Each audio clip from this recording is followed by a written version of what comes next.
नमस्ते सदा वत्सले मातृभूमि, जय हिंद दोस्तों। मैं किशन आप सबका स्वागत करता हूं। शुरू करते हैं आज के डिफेंस समाचारों को। चलिए बढ़ते पहले डिफेंस अपडेट की तरफ, जो कि भारत की स्वदेशी अस्त्र मार्क 2 मिसाइल को लेकर आ रही है। दरअसल दोस्तों, इंडियन एयरफोर्स ने अभी फिलहाल तो सीमित संख्या में अस्त्र मार्क 2 मिसाइलों को खरीदना शुरू किया है, जिससे कि ये बात साफ हो जाती है कि अब इस advance beyond visual range air to air missile का उत्पादन यानी कि प्रोडक्शन शुरू हो जाएगा। और अस्त्र मार्क 2 अस्त्र मार्क 1 का ही एक एडवांस वेरिएंट है, जो कि ऑलरेडी पहले से इंडियन एयरफोर्स के फाइटर जेट्स में इंटीग्रेट हो चुकी है। और MK2 जो वेरिएंट है अस्त्र का, वो और ज्यादा एडवांस वेरिएंट है, जिसकी रेंज 160 यानी कि 160 किलोमीटर की है। अस्त्र मार्क 2 में एक स्वदेशी और अत्यधिक एडवांस सीकर लगाया गया है, जो कि कॉम्प्लेक्स इलेक्ट्रॉनिक वॉरफेयर इन्वायरमेंट में इसकी इफेक्टिवनेस को बढ़ाता है। हालांकि इंडियन एयरफोर्स ने कितनी संख्या में इन मिसाइलों को खरीदा है, इसके बारे में कोई जानकारी नहीं है। बढ़ते नेक्स्ट अपडेट की तरफ दोस्तों, जो कि इंडियन एयरफोर्स से ही आ रही है। इंडियन एयरफोर्स ने अपनी लंबी दूरी के हमलों के लिए एयर लॉन्च बैलिस्टिक मिसाइल, जिसे कि ALBMS कहा जाता है, उनका प्रयोग करना शुरू कर दिया है। दरअसल इस तरीके का चेंज इंडियन एयरफोर्स ने इसलिए भी किया है क्योंकि काफी हद तक ये देखा गया है कि सबसोनिक क्रूज मिसाइलें, इनकी कमजोरियां उजागर हुई हैं, यहां तक कि स्टेल्थ क्षमता वाली मिसाइलों की भी, जिन्हें कि मॉडर्न एयर डिफेंस सिस्टम्स के लिए उनके प्रिडिक्टेबल फ्लाइट पाथ के कारण रोकना आसान साबित हुआ है। ऐसे में दोस्तों, इंडियन एयरफोर्स पहले से रैम्पेज और रॉक्स ALBMS को इंटीग्रेट कर चुकी है, और ये दोनों ही मिसाइलें इजराइल से इंपोर्ट की जाती हैं। और इन मिसाइलों को दुश्मनों के हाई वैल्यू वाले टारगेट और जो कठोर लक्ष्य हैं, उन पर सटीक हमलों के लिए डिजाइन किया गया है। इन मिसाइलों का स्थानीय उत्पादन अब शुरू हो रहा है, जो कि रक्षा क्षेत्र में और रक्षा अधिग्रहण में आत्मनिर्भरता और कॉस्ट इफेक्टिवनेस की और कदम बढ़ाने का एक बड़ा संकेत है। बात साफ हो जाती है कि भारत न केवल विदेशी प्रणालियों को शामिल कर रहा है अपनी फ्लीट में, बल्कि भारत इस तरीके की मिसाइलों को स्वदेशी रूप से भी तैयार कर रहा है, जिससे न केवल इनकी लागत कम होगी, बल्कि इंडियन एयरफोर्स के अंदर अपनी ऑपरेशनल आवश्यकताओं को पूरा करने के लिए मिसाइलें भी मौजूद रहेंगी। दोस्तों, हाल ही में कुछ अपडेट सामने आई हैं जो बताती हैं कि आर्मीनिया को भारत ने ब्रह्मोस मिसाइलें भेजनी शुरू कर दी है, जो कि उनके सुखोई 30 SM के लिए हैं। अब यहां पर दोस्तों बड़ा सवाल ये उठ रहा है कि क्या भारत ने वाकई में ये काम कर दिया है, क्योंकि भारत और आर्मीनिया के बीच तो कई तरीके की डिफेंस डील्स हो रही हैं और कई सारे हथियार भारत ने आर्मीनिया को एक्सपोर्ट भी किए। जब ये खबर सोशल मीडिया पर आग की तरफ फैली, तब इसे लेकर कई सारी बातें भी सामने आई, जिसमें साफ तौर पर कहा गया है कि कॉमन सेंस वाली बात है भैया। मानते हैं कि आर्मीनिया के पास Su-30 SM फाइटर जेट है, लेकिन इनमें अगर मॉडिफिकेशन नहीं किया जाएगा तो ब्रह्मोस मिसाइलें ये कैरी नहीं कर सकते हैं। जहां पर Su-30 फाइटर जेट्स में अगर मिसाइलों को, खासकर कि ब्रह्मोस मिसाइल को इंटीग्रेट किया जाता है, तो इसके लिए इंटेंसिव स्ट्रक्चरल रीइंफोर्समेंट की जरूरत होती है। यानी कि ब्रह्मोस मिसाइल का जो वजन है, उसकी वजह से इसके एयर फ्रेम को मजबूत करना काफी जरूरी है, खासकर कि हार्ड पॉइंट्स के आसपास जहां पर मिसाइल को लगाया जाएगा। और HAL ने दोस्तों भारत के सुखोई 30 MKI को इसी तरीके से संशोधित किया था। हालांकि दोस्तों आगे फ्यूचर में भारत एक्सपोर्ट तो करेगा इस मिसाइल को, और हो सकता है कि ये मॉडिफिकेशन आर्मीनिया के Su-30 SMs में किए जाएंगे। बढ़ते नेक्स्ट अपडेट की तरफ दोस्तों एरियल थ्रेट्स लगातार बढ़ते जा रहे हैं, खासकर कि आप सब जानते भी हैं कि loitering munition, subsonic cruise missiles, ये सारे आज के डेट में एक बड़ा खतरा बने हुए हैं, जिसे देखते हुए भारतीय नौसेना ने अब अपने एयरक्राफ्ट कैरियर में डायरेक्टेड एनर्जी वेपन्स लगाने का फैसला किया है। और इस बात ने दोस्तों भारतीय नौसेना के लिए भी एक महत्वपूर्ण चुनौती पेश कर दी है।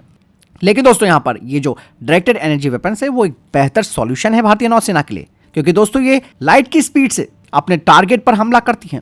कोई भी खतरा अगर नुकसान पहुंचाने के लिए आता है तो उसे पहले ही बेअसर कर देती है। यहाँ पर इंडियन नेवी का मानना है कि उन्हें 360 डिग्री सुरक्षा कवच चाहिए, जिसके लिए 3 से 4 डायरेक्टेड एनर्जी वेपन्स की आवश्यकता हो सकती है। यानी कि किसी भी तरीके का जो आने वाला खतरा है, उसके लिए कोई भी ब्लाइंड स्पॉट ना हो। और ब्लाइंड स्पॉट तो आप समझते हैं दोस्तों, इसी का फायदा उठाते हैं दुश्मन।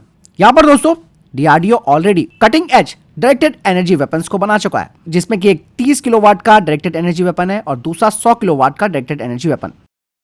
बढ़ते नेक्स्ट अपडेट की तरफ। और managing director Bharat electronics limited ने कहा है कि MF रडार सिस्टम, जो कि इस वक्त भारतीय नौसेना के कई फ्रंटलाइन वॉरशिप्स में डिप्लॉय है, उन्हें अब LRSAM प्रोजेक्ट के तहत M1 और M2 इंटरसेप्टर से इंटीग्रेट किया जाएगा, जो कि प्रोजेक्ट कुशा का एक महत्वपूर्ण हिस्सा है। और इसके जरिए दोस्तों एरियल थ्रेट्स के खिलाफ जो हमारी वॉरशिप्स हैं, उनकी डिटेक्शन क्षमता बढ़ जाएगी, खासकर के दुश्मनों के फाइटर जेट्स और मैरीटाइम पेट्रोल वेसल्स।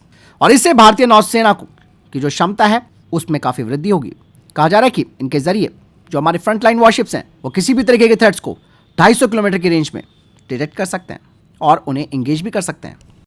बढ़ते नेक्स्ट अपडेट की तरफ। डीआरडीओ की combat vehicle research and development establishment की तरफ से घोषणा की गई है कि वो अब एक नया 700 हॉर्स पावर का इंजन तैयार करेंगे जो कि स्पेसिफिकली होगा जोरावर लाइट टैंक के लिए, और साथ ही ये American Cummins 750 horse power engine की भी जगह लेगा, जिसे कि फिलहाल सेलेक्ट किया गया है पहले बैच के तहत, जिसमें कि 59 लाइट टैंक्स तैयार किए जाएंगे। यहाँ पर यह कदम इसलिए भी सामने आया है कि भले ही आप विदेशों से इस तरीके के इंजन अगर आप लेते हैं तो इससे आगे आपको रणनीतिक और जो लॉजिस्टिक चैलेंज है उसका सामना करना पड़ेगा, और साथ ही साथ आपकी विदेशियों पर निर्भरता बढ़ेगी। कहा ही जा रहा है कि यहाँ पर एक और ऑप्शन है जिसमें कि डाउनग्रेड वाला 1000 हॉर्स पावर का जो इंजन है उसे इस लाइट टैंक में फिट किया जा सकता है। लेकिन दोस्तों इसके लिए टैंक्स में जरूरी मॉडिफिकेशंस करने पड़ सकते हैं, खास करके टैंक के इंटरनल स्ट्रक्चर को लेकर, जो कि काफी जटिल होता है, और ऐसा करने से दोस्तों टैंक डिजाइन के जो दूसरे एस्पेक्ट्स हैं उनके साथ कॉम्प्रोमाइज करना पड़ सकता है। चलिए बढ़ते हैं नेक्स्ट अपडेट की तरफ दोस्तों। डीआरडीओ की तरफ से अब पेपर वर्क पूरा हो गया है, जिसे कि अब कैबिनेट कमेटी ऑन सिक्योरिटी के सामने क्लियरेंस के लिए रखा जाएगा, जो कि घातक प्रोग्राम के लिए है। कुछ रिपोर्ट्स बताती हैं कि 13 टन का ये जो अनमैन्ड कॉम्बैट एरियल व्हीकल है उसमें डिजिटल बीम फॉर्मिंग सिस्टम होगा, जिसके जरिए ये तेजी से स्कैनिंग कर सकता है और हाई रेजोल्यूशन तस्वीरें मुहैया कर सकता है। इसके अलावा ये एक साथ कई टारगेट्स को ट्रैक कर सकता है, वो भी लॉन्ग रेंज में, जिसमें कि स्लो मूविंग और स्टेशनरी टारगेट शामिल होते हैं, जिन्हें कि डिटेक्ट करना काफी मुश्किल होता है। बढ़ते नेक्स्ट अपडेट की तरफ दोस्तों। थाईलैंड अब भारत निर्मित बख्तरबंद वाहनों को यानी कि आर्मर्ड व्हीकल्स को खरीद सकता है। हाल ही में एक मीटिंग के दौरान ये बात सामने आई है। आपको बता दें कि already Tata advance system limited Thailand की सेना को टाटा के ट्रकों को सप्लाई कर चुका है। यहाँ पर दोस्तों टाटा ने अपने बख्तरबंद वाहनों का प्रदर्शन किया है, जिसमें कि 6x6, 8x8 और 12x12 कॉन्फ़िगरेशन में मल्टीपर्पज हाई मोबिलिटी कैरियर शामिल है। इसके अलावा दोस्तों महिंद्रा डिफेंस सिस्टम भी अपने लाइट यूटिलिटी व्हीकल्स के लिए प्रसिद्ध है, और महिंद्रा डिफेंस भी थाईलैंड की सेना की जरूरतों को पूरा कर सकता है। इसके अलावा आर्मर्ड व्हीकल निगम लिमिटेड भी बख्तरबंद वाहनों का निर्माण करता है। चलिए बढ़ते हैं नेक्स्ट अपडेट की तरफ दोस्तों। चाइना की दादागिरी एक बार फिर से सामने आई है। चाइना ने दोस्तों होतान प्रांत में 2 नई काउंटी की घोषणा की है, जो कि लद्दाख के हिस्से हैं। ऐसे में भारत ने एक गंभीर विरोध यहां पर दर्ज कराया है। विदेश मंत्रालय की तरफ से कहा जा रहा है कि हमने चीन के होतान प्रांत में 2 नए काउंटी की स्थापना से संबंधित घोषणा भी देखी थी, और ये भारत के केंद्र शासित प्रदेश लद्दाख में आते हैं। इसके अलावा उन्होंने कहा कि चीन के इस अवैध कब्जे को कभी स्वीकार नहीं किया जाएगा। हालांकि दोस्तों चाइना की आदत ही है, वो भारत के हिस्सों को अपना ही इलाका बताता है, नाम भी रख देता है। इसके अलावा चाइना दोस्तों एक और बड़ी गड़बड़ी कर रहा है। वो तिब्बत के इलाके में दुनिया का सबसे बड़ा डैम बना रहा है, और ये डैम यार्लुंग नदी पर बनाया जा रहा है, और यही नदी आगे भारत में आकर ब्रह्मपुत्र बनती है। बढ़ते नेक्स्ट अपडेट की तरफ दोस्तों। भारत और सऊदी अरब अब नेक्स्ट जनरेशन के हथियारों को साथ में तैयार कर सकते हैं। कुछ खबरें बताती हैं कि कई क्षेत्रों में दोनों देश बातचीत कर रहे हैं, जहां दोनों देश एक दूसरे की विशेषज्ञता का लाभ उठा सकते हैं, खासकर कि एआई यानी कि आर्टिफिशियल इंटेलिजेंस, साइबर सुरक्षा और अनमैन्ड एरियल व्हीकल्स जैसी उभरती हुई टेक्नोलॉजीज में। चलिए बढ़ते नेक्स्ट अपडेट की तरफ, जो कि सिसिर रडार को लेकर आ रही है दोस्तों। कोलकाता की सिसिर रडार ने हाल ही में एक नया जो ड्रोन तैयार किया है, यानी कि ड्रोन प्लेटफॉर्म तैयार किया है, उस पर अपने L band synthetic aperture radar, जिसे कि सार कहते हैं, उसे सफलतापूर्वक ऑपरेट करके रिमोट सेंसिंग टेक्नोलॉजी में महत्वपूर्ण उपलब्धि हासिल कर दी है। सिसिर रडार टीम द्वारा इन हाउस डिजाइन और निर्मित ड्रोन प्लेटफॉर्म चुनौतीपूर्ण मौसम की स्थिति में भी स्थिरता को यानी कि स्टेबिलिटी को प्राथमिकता देता है। इसका मजबूत डिजाइन है, जो कि हाई रेजोल्यूशन वाले सार डेटा को प्राप्त करने में काफी महत्वपूर्ण है। आपको बता दें कि सार इमेजरी का काफी महत्वपूर्ण फायदा मिलेगा आगे, जिससे कि पर्यावरण निगरानी की जा सकती है, डिजास्टर मैनेजमेंट का आकलन किया जा सकता है, बुनियादी ढांचे का निरीक्षण किया जा सकता है। इसके अलावा डिफेंस एंड सर्विलांस में तो इसका बहुत ही महत्वपूर्ण इस्तेमाल होगा। इससे भारत की दिन और रात की जो निगरानी क्षमताएं वो बढ़ जाएंगी।